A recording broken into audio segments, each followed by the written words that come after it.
Vëllezër dhe motra, në maskën e respektit për fetë, sidomos asaj islame, po ka përpjekje për shfaqjen e besimit pagan.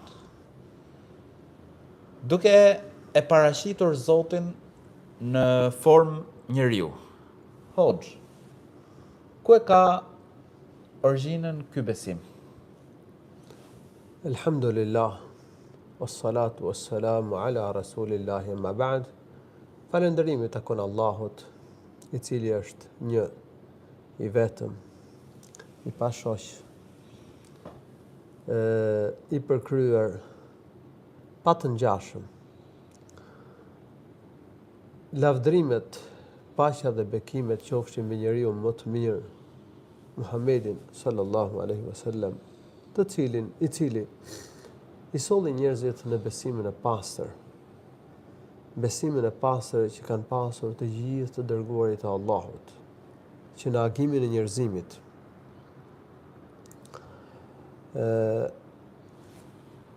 besimi se Zoti është në formë njeriu dhe paraqitja e hyjnive në formë njerëzore është një besim pagan. Paganët e hershëm besonin se hyjnitë e tyre janë në formë njerëzore dhe ata gdhendin idhuj, statuja në formën e atyre që i besonin Perëndi, që i besonin si hyjni. Realisht ky është devijim nga besimi i pastër, sepse Allahu subhanahu wa taala, Allahu i lartësuar, nuk ka të ngjashëm. Qenia e tij është ndryshe nga qeniet e tjera. Cilësitë e Zotit nuk janë të ngjashme me cilësitë e krijesave. Kështu që çdo lloj imazhi që mund t'i jap njeriu për Zotin është devijim, është rrembrim, është devijim nga besimi i pastër në Zot, është tauhidi, ne besojmë se Allahu është një, është i vetëm, është unik, s'ka të ngjashëm, s'ka rival.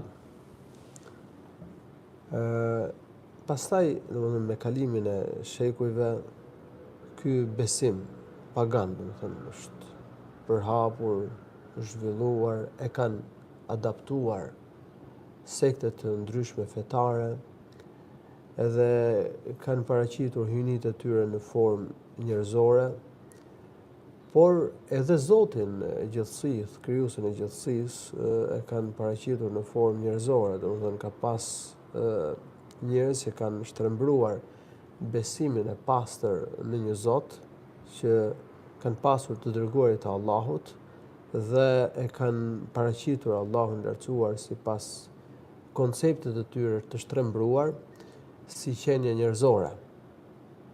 Dhe kanë bërë figura, kanë gdhendur statuja, kanë bërë piktura, domethënë kanë bërë imazhe, portrete me të cilat e paraqesin Allahun e lartësuar në formë njerëzore. Padyshim domethënë që këto janë devijime.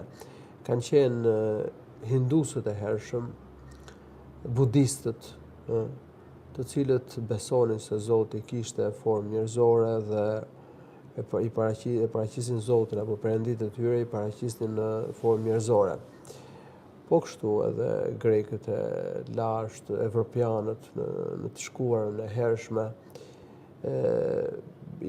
besonin që hyjnitë e tyre kishin formë njerëzore, edhe i paraqisin ato domethënë me mënyra të ndryshme në formë njerëzore. Pra, padyshim ky është një besim pagan që s'ka lidhje me Zotin, me shpalljen e Zotit, me fenë e pastër, të besimin e pastër në Zot që kanë pasur të gjithë të dërguarit e Allahut subhanahu wa taala.